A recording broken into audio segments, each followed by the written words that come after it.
Hello all, I'm Eric from Roughly About Games, and today I'm going to be showing you my Marauder, my all melee, strength, angry, hits you with a sledgehammer kind of Marauder. And yeah, I mean we've posted a few Path of Exile videos before, and he seems to be enjoying them, so I thought I'd do an update on sort of where I am now. I mean my last video was from closed beta. I know Rich has been posting some Fire Witch videos from open beta, but this is what I've been doing. I've got a level 42 Marauder called Mimi Meepo, and as you can see, he's loving the strength.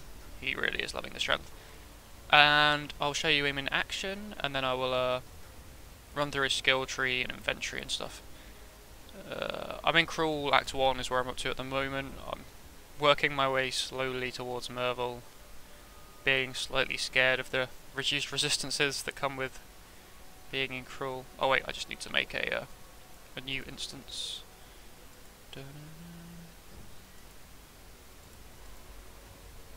Bam, new.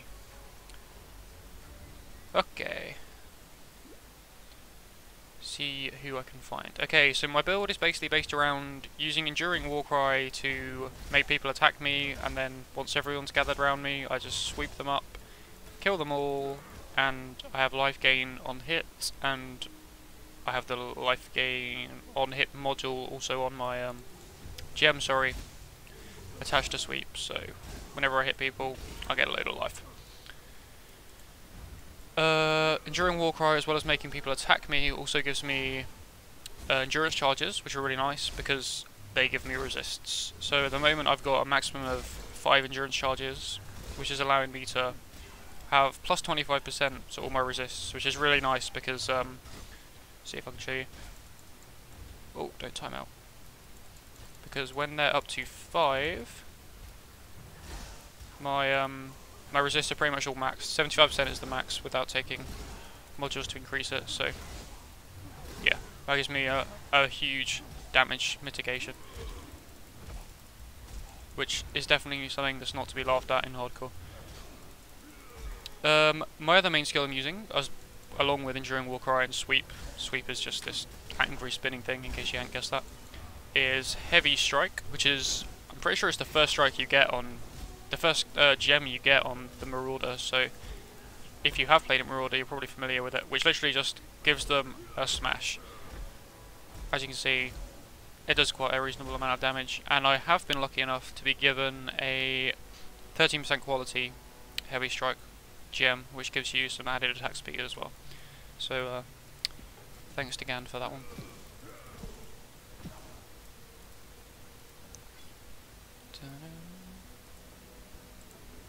A few other gems I'm running is Decoy Totem, which is quite nice against bosses and stuff, because some bosses can be slightly hard if you're a melee character, because they do a lot of damage up close. I mean, stuff like Val, I mean, you can judge his attack patterns, but sometimes it's nice to have the added security of a Decoy Totem. Same goes, actually I didn't need it for Piety, but Merville and Val can be kited out quite easily with decoys. I mean, I haven't been using it that much, but yeah, it's nice to have. Otherwise, I've got a Rejuvenation Totem, which I mainly use if I'm in a party, really, because it gives a lump of health regen in an area. I don't need it too badly, but sometimes I stick it down if I remember, and I think the only reason I'm using that is again because it dropped with quality, and everyone loves quality gems in their life.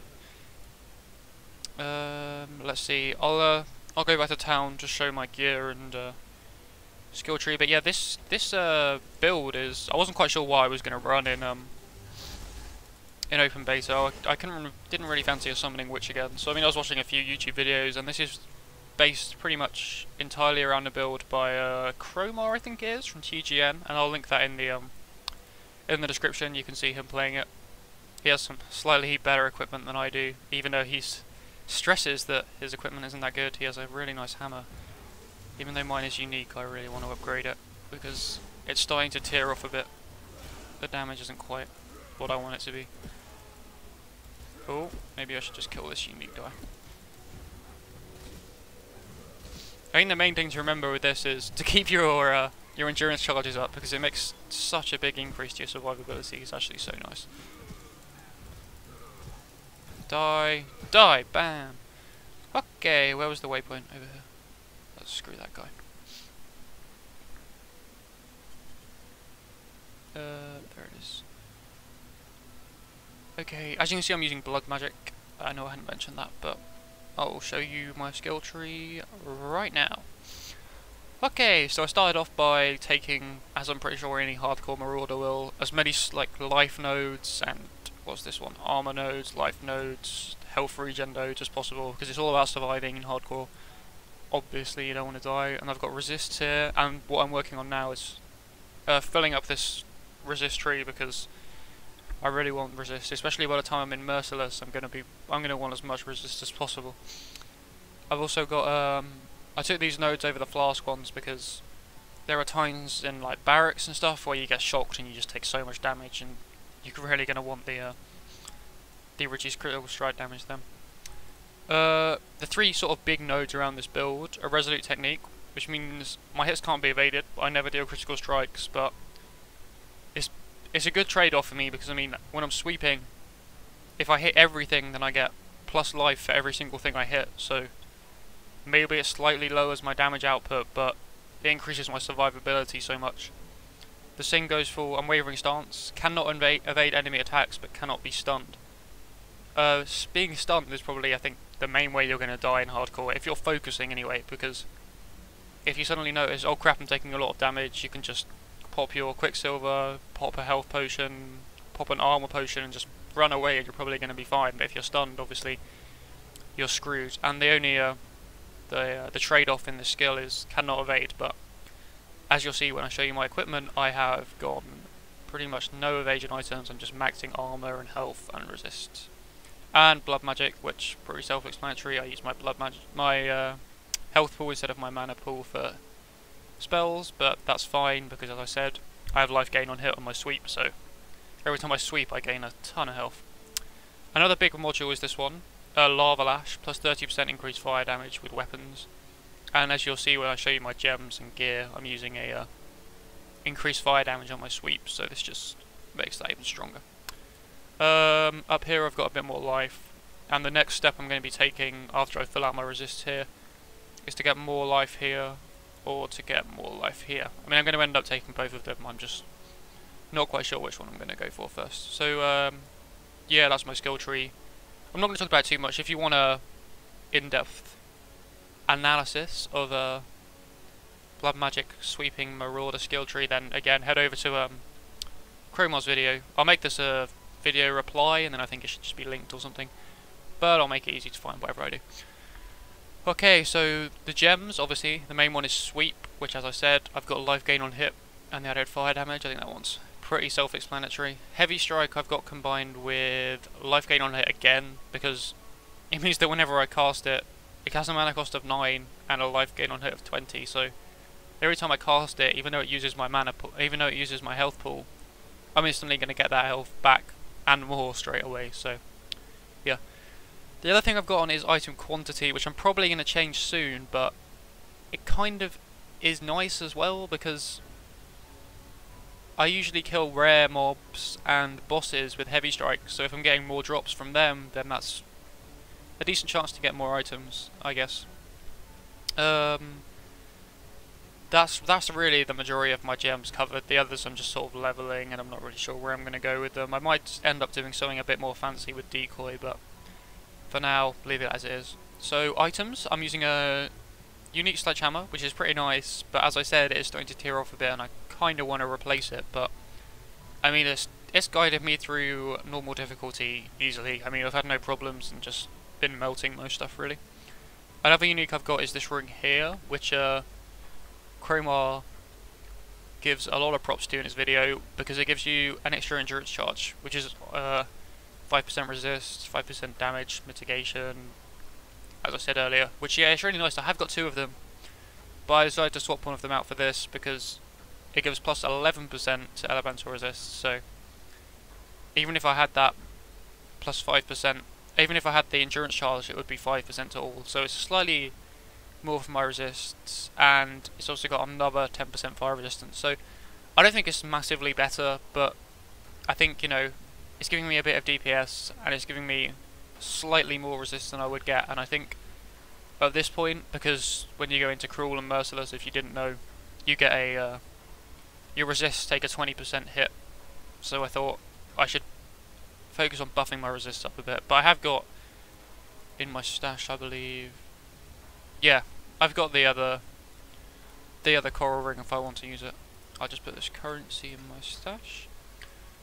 Okay, other than that, if you look at my gear, you can see I'm going armor, life regen, resists, armor, resists, armor, max life, resists,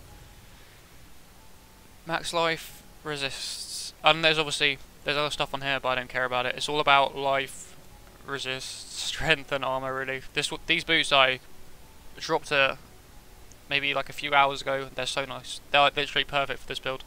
A nice big lump of life, a lump of resists, and a really high armor roll. Perfect. Yeah, I think that just about covers it. What have I got in my inventory? Okay, I'll finish with, if you didn't know about this, then there's quite a few recipes you can use selling certain combos of stuff to vendors, return certain items, but a good one to remember is if a blue, green, and a red are linked in an item, then selling it to a vendor gets you a chromatic orb, which is pretty nice. So I'll finish on that little tip, and thanks for watching. Subscribe if you like. I mean, there's races coming up. If you haven't seen it, the race schedule's been posted. I probably will be doing them. I might record some of the shorter ones and upload them. I'm not quite sure how effective that's going to be at the moment, but if you are enjoying our Path of Exile content, then please subscribe. You've got Rich posting his playthrough. I'll probably be posting updates on this character maybe by the time I'm at this point in Merciless, maybe, so yeah. Anything else I could add? Let's see. Another, if you didn't know about the recipe, and you're currently like, oh my god, free chromatics, then you're about to be like, oh my god, free armorers, whetstones, because another easy recipe to remember is if you sell items, armor items, where the quality adds up to 40 overall, 15, 27, 27, 39, 44, so that's over 40. If I sell those together, then I get a free armor scrap. So, success. If you just learn something, then, you know, I accept bribes. You can pay me in exalted orbs if you like. I won't complain. Okay, I'm actually going to stop now. Maybe I'll have some other crappy tips of the week for next time. But thanks for watching. Subscribe, comment, etc. Yada yada. I hope you've enjoyed. And remember, if you want to check out Cromar talking about this build, then it's in the description. Check it out. It's totally worth checking out. And yeah, thanks for watching. Bye.